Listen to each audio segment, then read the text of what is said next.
Japan is beautiful in daylight, paper lanterns, quiet alleys, shrines that smell of cedar and rain. But at night, the country speaks in rules. Do not whistle after dark. Do not pocket offerings from a fox shrine. Do not step off the path in Aokigahara, even if someone you love is calling your name. These are not tourist warnings. They're stitches over real wounds, police reports without bodies. Hotel logs that end mid-sentence. A voicemail recovered from a burned ryokan where a child's doll kept growing new hair. Tonight, I will take you through places where folklore overlaps with documented tragedy. A Torii tunnel that rearranges itself after midnight. A coastal tunnel where the tide carries voices back to shore. A doll whose eyes track the last person to touch it. And a university dorm where a missing student left a single line on his desk. Thank you for bringing me back. Believe what you want, explain what you can, but remember this as the neon flickers and the crows settle on power lines. In Japan, some rules weren't made to protect the past. They were made to protect you. Do not test them, not tonight, structured according to your storytelling outline. Her name was Ayaka, a 23-year-old university student in Kyoto.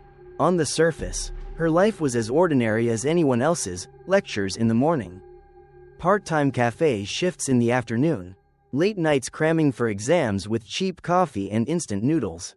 She had grown up hearing the same ghost stories that most Japanese children did. Never whistle at night. Never step off the forest path. Never look too long at a shrine mirror. But for Ayaka, those were cultural leftovers, things grandparents used to keep children in line. That autumn, Ayaka moved into an old dormitory building on the edge of campus.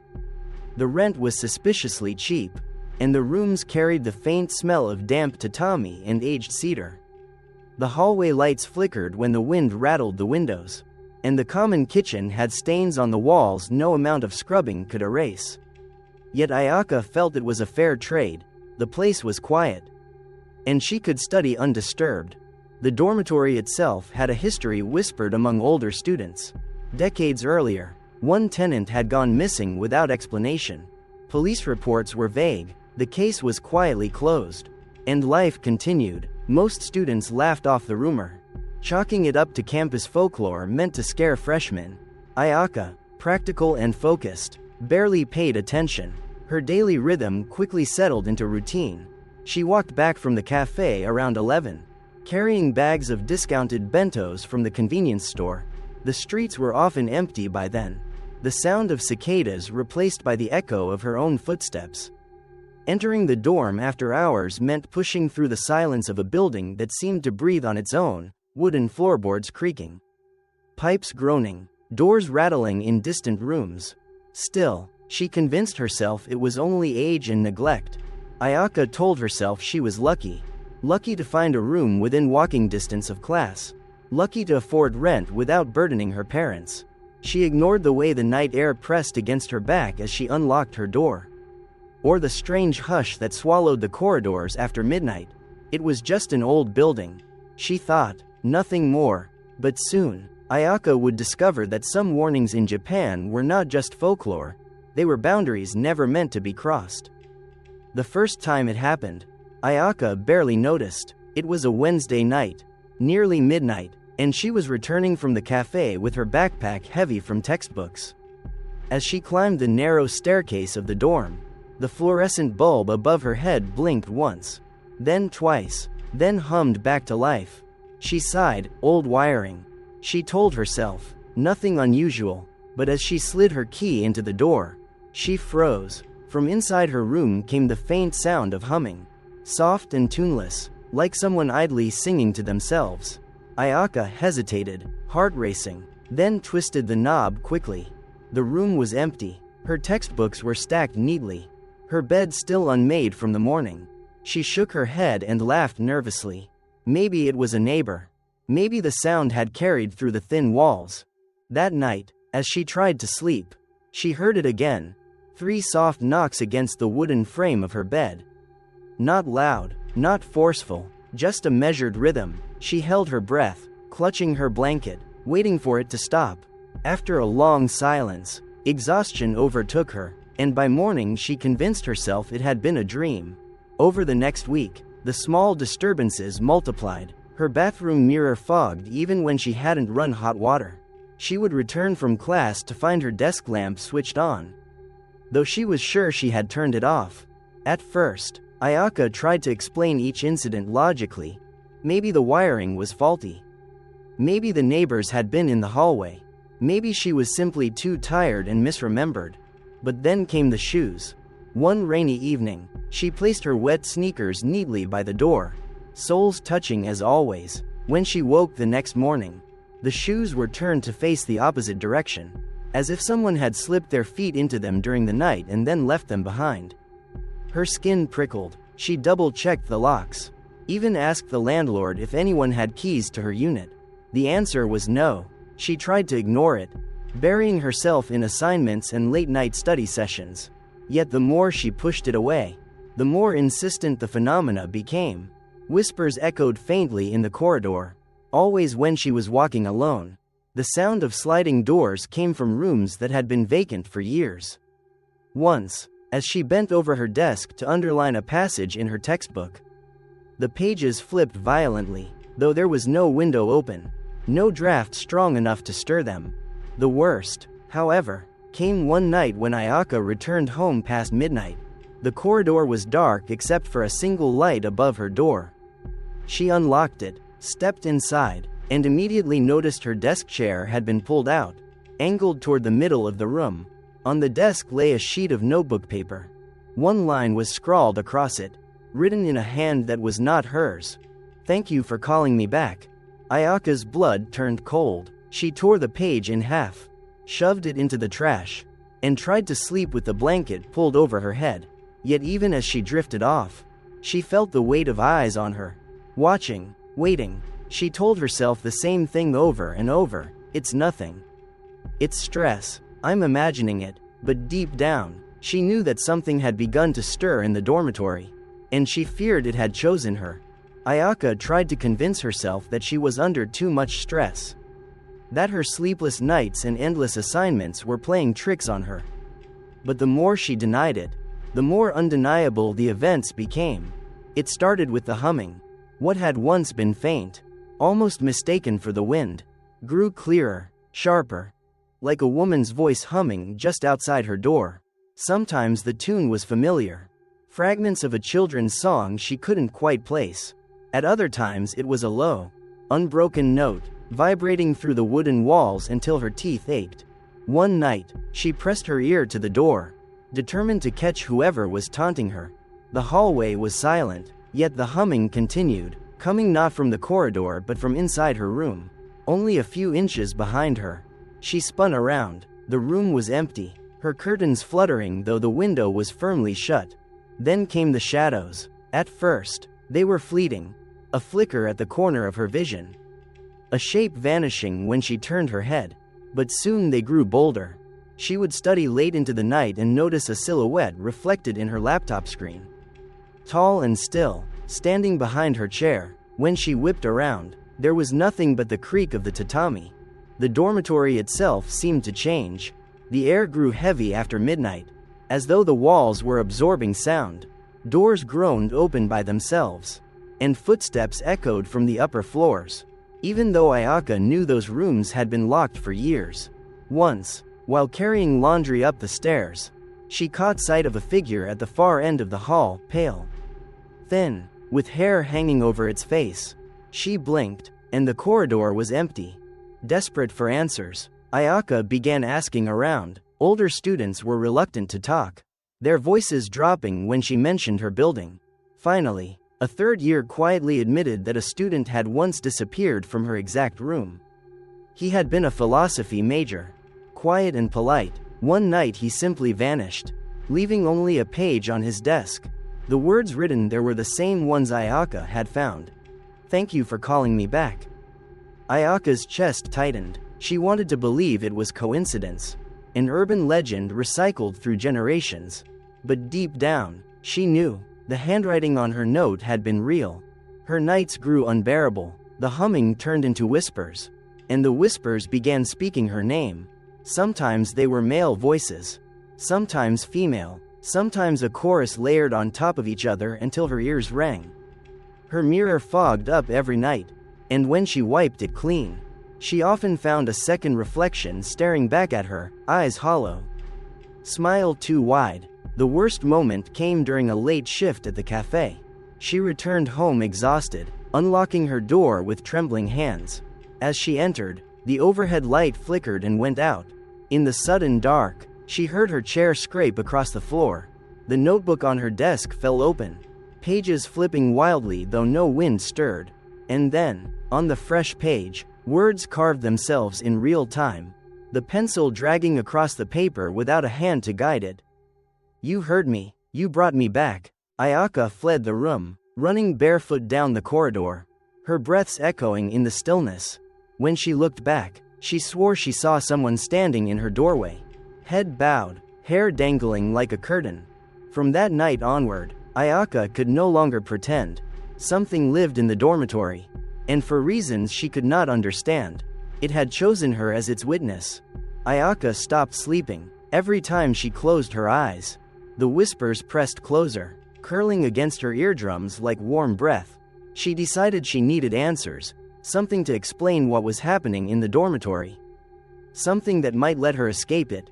Her search began at the university library, buried among dusty archives and forgotten newspapers. At first, it felt like chasing smoke, missing student reports, vague mentions of accidents, rumors buried in student newsletters. But one evening, she found a thin, yellowed clipping tucked between pages of a philosophy journal. It told the story of a boy named Hiroshi, a second-year student from nearly 20 years ago. He had been fascinated with spiritual folklore, particularly the idea of summoning spirits through sound. One autumn, neighbors reported hearing him whistling late at night, long after curfew. Weeks later, Hiroshi disappeared. Police searched his dormitory room but found only one piece of evidence, a notebook left open on his desk. On the page was a message, jagged and hurried, that read, "Thank you for calling me back." Ayaka's hands trembled as she read. The handwriting described in the article matched the note she had found on her own desk. Digging deeper, she discovered more. In a personal essay preserved by the philosophy department, Hiroshi had written about his obsession with an obscure ritual, whistling in darkness to summon a companion from the in-between world. He claimed the spirit could not appear unless invited by someone who believes. Ayaka's mind raced. She remembered the night she had idly whistled to herself while walking back to the dorm, just a careless tune against the silence. Could that simple act have been enough? Had she, without realizing, repeated Hiroshi's ritual? The pieces clicked together in her head. The humming she heard each night was not random. It was the spirit responding, mimicking her, drawn closer each time she tried to ignore it. The shifting objects, the notes left on her desk, these were not tricks of imagination. They were messages, attempts at communication, perhaps even gratitude. But gratitude for what? For bringing it back into the world? For allowing it to linger in the space between? Ayaka closed the file, her stomach twisting. She realized the stories her grandparents had told her were not just warnings for children. The old rules, don't whistle at night, don't disturb sacred places, were protections. Fragile walls keeping the unseen at bay. She had broken one of those rules without even knowing. Back in her room that night, Ayaka sat at her desk, staring at the notebook. She wanted to burn it, to run from the dormitory and never look back. But her curiosity gnawed at her. If Hiroshi had summoned something into this place, then perhaps the only way to end it was to understand what he had truly brought forth. And so she whispered into the silence, her voice shaking, "Who are you?" For a long time, there was no reply, only the creaking of the wooden beams, the drip of water in the bathroom sink. Then, softly, almost tenderly, the humming began again. This time, it carried words, her name, drawn out in a voice that was not hers, but so close it sounded like her own echo. Ayaka knew then that she had not only uncovered the truth of the dormitory's past, she had opened the door to something that no longer wanted to leave. That night, the dormitory no longer felt like an old, neglected building. It felt alive. The air carried a weight that pressed against Ayaka's chest. as if the very walls were inhaling and exhaling around her. She sat at her desk, the notebook open before her. The last words were still etched across the page. "You heard me. You brought me back." Her hand hovered over the paper, but the pencil moved on its own, scratching furiously. She gasped, recoiling as letters appeared one by one. "Stay. Don't leave me again." Her lamp flickered and went out. Darkness swallowed the room. Ayaka's pulse hammered in her ears. She groped for her phone, its weak glow casting trembling light across the walls. That was when she saw it. In the far corner of the room, just beyond the circle of light, stood a figure, tall, gaunt, hair hanging in thick strands over its face. Its body shifted unnaturally, joints bending in ways that defied anatomy. The air dropped several degrees, her breath fogging in front of her. "Who are you?" she whispered again, her voice cracking. The figure tilted its head. When it spoke, the voice was hers, her exact tone, her exact inflection, repeated back at her like an echo from a mirror. "I am you. I am what you called." Ayaka stumbled back, her phone slipping from her hands. It landed face down, plunging her into near darkness. The only light came from the moon, seeping faintly through the curtains. In that dimness, the figure stepped forward, one jerky movement at a time. Each step made the floor groan like an animal in pain. Desperation overtook her. She lunged for the door, but the knob refused to turn. It felt searing hot beneath her hand, as if the metal itself had come alive. She pounded on it, screaming, but her voice was swallowed by the thick silence of the corridor beyond. Behind her, the figure drew closer. She could hear it now. A chorus of voices layered over one another, men, women, children, all speaking in unison. "Thank you for calling me back. Thank you, thank you." Ayaka pressed herself against the door, tears streaking down her face. "What do you want from me?" The voices fell silent. The figure's head jerked upward, revealing its face. It was not Hiroshi. It was not anyone she knew. It was her own face, pale and hollow, eyes black pits that seemed to stretch forever. Its mouth twisted into a grin that split too wide, exposing teeth that never ended. "I want to be seen," it hissed. "I want to live again, through you." The lights exploded back on, flooding the room with blinding white. Ayaka screamed as the figure lunged forward, its arms outstretched, cold hands clamped around her wrists, pulling her down toward the floor. The tatami shifted beneath her as though it were water, swallowing her feet, dragging her into an abyss that gaped open where her room should have been. She thrashed, kicking and clawing, but the entity's strength was overwhelming. Its voice filled her skull, overlapping her thoughts. "Don't leave me, don't leave me, don't." Summoning every ounce of will, Ayaka tore free one hand and grabbed the notebook from her desk. She hurled it into the void, the pages scattering like feathers. The moment it disappeared, the pressure around her wrists loosened. The figure shrieked, a sound so high-pitched it rattled the windows. The tatami floor hardened beneath her, and she collapsed, gasping for breath. When she dared to look up, the figure was gone. Only the echo of humming lingered, fading into the silence. Her room looked almost normal again, lamp upright, chair pushed neatly under the desk, but the notebook was nowhere to be found. Ayaka lay trembling on the floor, her body cold, her heartbeat wild. She realized she had not banished it. She had only delayed it. The dormitory had not given her back her safety. It had only let her survive the night. For now, morning remade everything in softer colors, milk-white sky, rain ticking against the window, a city already moving on. Ayaka packed with shaking hands. She didn't fold. She shoveled clothes into a suitcase, stuffed textbooks until the zipper buckled, left the cheap kettle steaming on the counter because she couldn't bear to unplug anything that hummed like a throat clearing to speak. The corridor looked ordinary in daylight. Dust floated like pollen. A bicycle bell chimed outside. Ayaka locked the door from habit, then unlocked it again and left the keys on the hook. The thought of taking anything that remembered her made her stomach lurch.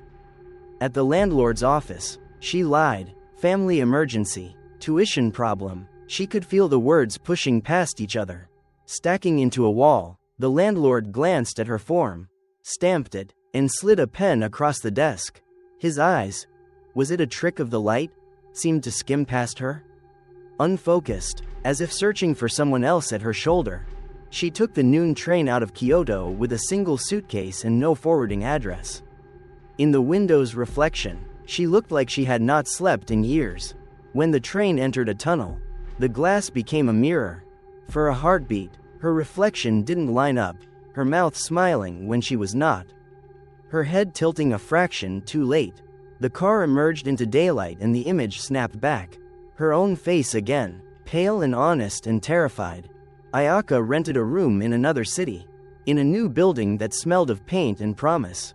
She kept the lights on through the night. She stopped whistling, even by accident, even in the shower when a tune tried to slip past her lips like a fish. She spoke softly. She avoided mirrors after dusk. Weeks later, a small parcel arrived with no return address. Inside lay a notebook, scorched at the edges, its cover warped as if recovered from a fire. There was no handwriting on the first page, but when Ayaka turned to the middle, the paper was indented, as though a heavy hand had once pressed there. If she angled it into the light, she could almost read the letters beneath the blankness. Almost. That night, from the apartment above, someone began to hum. There are rules in every culture, whispered through generations like threads tying the living to the dead. In Japan, they sound deceptively simple. Don't whistle after dark. Don't disturb shrines. Don't wander into places where silence lingers too long. Outsiders dismiss them as superstition, and even locals laugh them off as relics of a less rational age. But rules are not always about logic. Sometimes, they are fences built by experience, warnings carved into memory after too many vanished footsteps.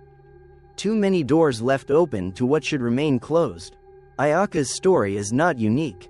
Every dormitory, every tunnel, every stretch of forest has its own tale, its own missing page in the official record. They are fragments of a pattern we're not meant to finish drawing. She was not the first to hear the humming. She will not be the last. What lingers is not always cruel, but it is always hungry to be seen, to be remembered, to be called back when someone breaks the silence. We think we are safe because we do not believe, but disbelief does not close doors. It only blinds us to how wide they've already opened. So if you ever find yourself in Japan, and the night presses too close, remember this: respect the rules. Don't whistle. Don't linger where you shouldn't. Don't answer when a voice calls your name in the dark. Some boundaries exist not to bind the dead, but to protect the living.